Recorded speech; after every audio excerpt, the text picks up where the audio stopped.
These are the original steps. A small jail in rural Minnesota is an unconventional place to sow the seeds of a Wall Street sensation. I think I probably learned about risk in the jail. And yet it was the perfect place for Renee Haugerud, a woman who now runs a billion-dollar hedge fund and who some say is among the best in the business. The front of the house was the residence and the back was the jail. She spent her childhood here, the daughter of the local sheriff, delivering meals to prisoners who slept just steps from her bedroom.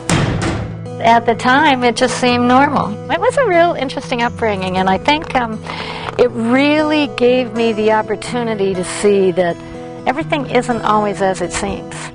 Her father, also a farmer, gave her another opportunity when he took Renee flying over cornfields as a young girl. He said, now we're in Iowa. And I said, but Dad, we don't have any crops in Iowa. Why are you checking the corn crops in Iowa? And he said, well, there's this thing called the futures exchange. I was amazed, and I said, you mean you can sell this guy's corn without owning it? And he said, well, sort of. After graduating from college with a degree in forestry, Renee stumbled upon agricultural giant Cargill. I just had a temp job there. I was signing things or filing, and I said, what does this company do? When the person next to me answered, they trade things. And I said, they trade things. I went and did my research. I went out one door, came back in another. Renee became a commodities expert, a solid trader, and was convinced she was on her way to bigger things. But soon enough, she found herself playing in a boys' club, and she would have to fight back. It was being excluded from the ski trip when the trainee who next to you was invited because he was a guy and you weren't. I made an issue out of it. I survived in spite of myself because, boy, I did not hesitate exposing the barriers. I traded things differently. I really looked at markets differently. And so I knew that to flourish, I needed to have the freedom to do it my way. 13 years ago, Renee decided to venture out on her own and start a hedge fund right here in New York City. But what she never expected was just how hard it would be to raise money from investors, in part because she was a woman. What kind of volume are we seeing today? It was hard for you to get people to trust you with their money. Very hard. And it wasn't a lack of trust. I always say it wasn't overt. It was, I got you're very interesting.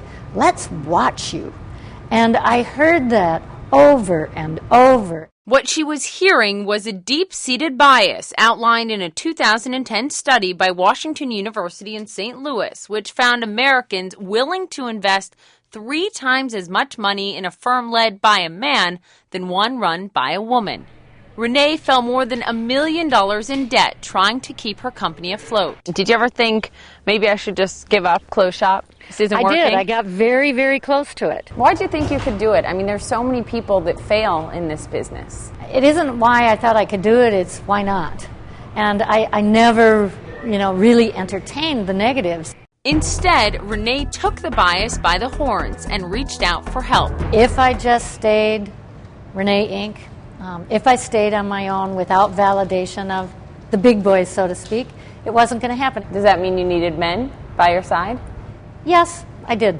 Renee approached her former employer, Cargill, and convinced them to back her with a $60 million investment. As soon as they did that, everyone who had been watching started knocking on my door. And they still are. She's a discretionary global macro trader, and as such, we frankly expect relatively extended periods of flat performance, but the reality is she's performed probably in excess of our expectations. That's Wall Street's way of saying she's winning. Her firm says over the past dozen years, despite the recession, they've averaged 13% in annual returns. If you can sell into a bull trap and buy into a bear trap, you at least, get right pricing.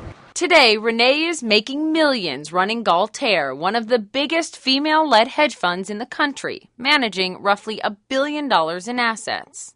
What Renee is trying to prove is that women are great traders, and they are. Former Goldman Sachs executive Janet Hanson runs a group dedicated to advancing women in business. I think that she has massive chutzpah. A study by Hedge Fund Research found that between 2000 and 2009, hedge funds managed by women produced almost twice the returns of those run by men.